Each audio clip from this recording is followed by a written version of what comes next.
નમસ્કાર વાલા વિદ્યાર્થી મિત્રો, કેપી કોચિંગમાં આપ સૌનું હાર્દિક સ્વાગત છે। વિદ્યાર્થી મિત્રો, આપણે જોઈ રહ્યા છીએ ધોરણ 6 વિષય ગણિત ગમ્મત, જેનું પ્રકરણ 8 દશાંશ સંખ્યાઓ, જેનું આજે આપણે જોઈશું સ્વાધ્યાય 8.5, જેનો પ્રશ્ન 1 છે। નીચેના પ્રશ્નોના જવાબ માટે યોગ્ય વિકલ્પ પસંદ કરી તેનો ક્રમ ખાનામાં લખો।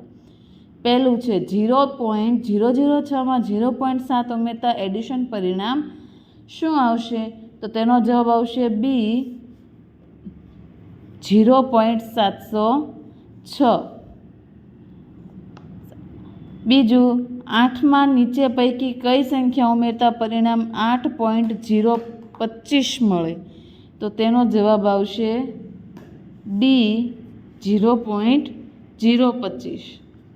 ત્રીજું, 24.4માં કઈ સંખ્યા ઉમેરતા પરિણામ 26.15 મળે? તો તેનો જવાબ આવશે સી 1.75।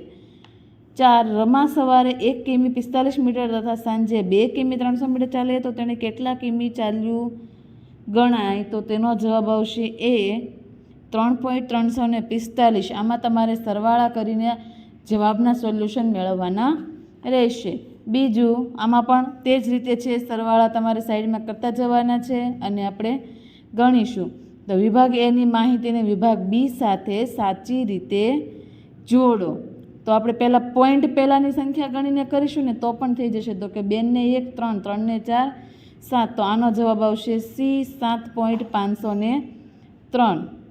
બીજું, 36 ને 23 થશે 9, 3 ને 2 5, 59, તો આનો જવાબ આવશે એ 59.875। ત્રીજું છે, તેનું આપણે પોઈન્ટ પહેલાંની ગણતરી કરીશું। તો કે 12 ને 9 22, તો આમાં આવશે ડી। ત્યારબાદ ચોથું, 4 ને 4 8, 9 10 અને 11, તો તેનો જવાબ આવશે બી 11.767। ત્યારબાદ જોઈએ પ્રશ્ન 3, કમલ રૂપિયા 42.75ની કંપાસ પેટીને રૂપિયા 9.7માં બુક ખરીદે છે તો કુલ કેટલા રૂપિયા ચૂકવશે? તો આમ આપણે સરવાળો કરવાનો છે। 42.75 રૂપિયાની શું છે? તો કે કંપાસ પેટી। ત્યારબાદ 9.07માં બુક, સરવાળો કરીએ 5 ને 7 12, 12નો બગડો વધી 1, 7 ને 1 8, પોઈન્ટનો પોઈન્ટ, 9 ને 2 11નો એકડો વધી 1, 4 ને 1 5, 51.82 રૂપિયા। આ તેનો શું આવ્યો? કુલ ખર્ચ। તો કુલ નીચે લખીશું, તો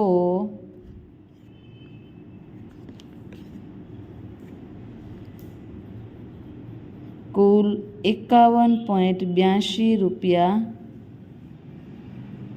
ચૂકવશે।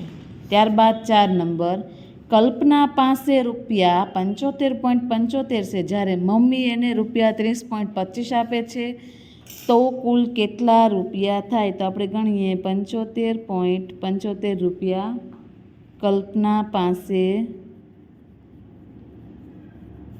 છે, રૂપિયા 30.25 કોણ આપે છે? તેના મમ્મી આપે છે। તો 5 ને 5 10, 10નું 0 વધી 1, 7 ને 1 8 ને 2, 10નું 0 વધી 1, 5 ને 1 6, 7 ને 3 10, કેટલા રૂપિયા થશે એની પાસે? તો કે 106 રૂપિયા। તો લખીએ, તો કુલ 106 રૂપિયા થશે।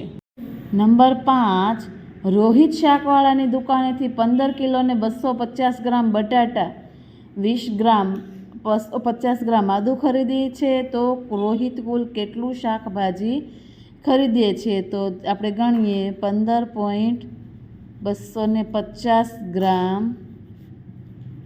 બટાટા અને 250 ગ્રામ આદુ, તો આપણે સરવાળો કરીશું 0 0 0, 5 ને 2 10, 10નું 0 વધી 1, 2 ને 2 4 ને 1 થશે 5, પોઈન્ટનો પોઈન્ટ, 15ના 15 તો આપણે લખીએ.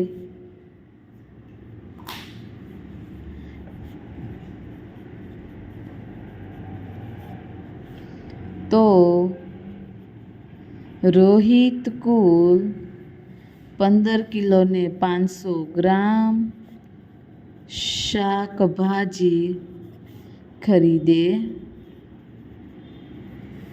છે. ત્યારબાદ જોઈએ દાખલા નંબર 6.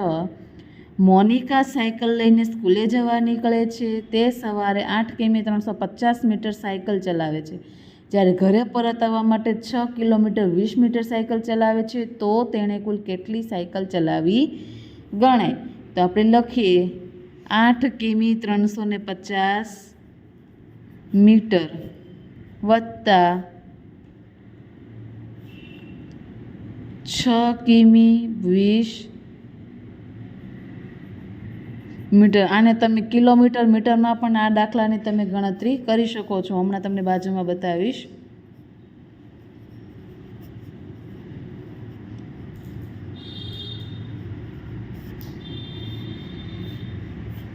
કિમી આ રીતે પણ તમે ગણી શકો છો.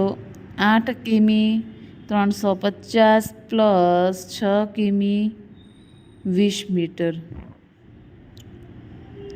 0 5 3 ને 2 5 6 ને 8 કેટલા થશે? 14.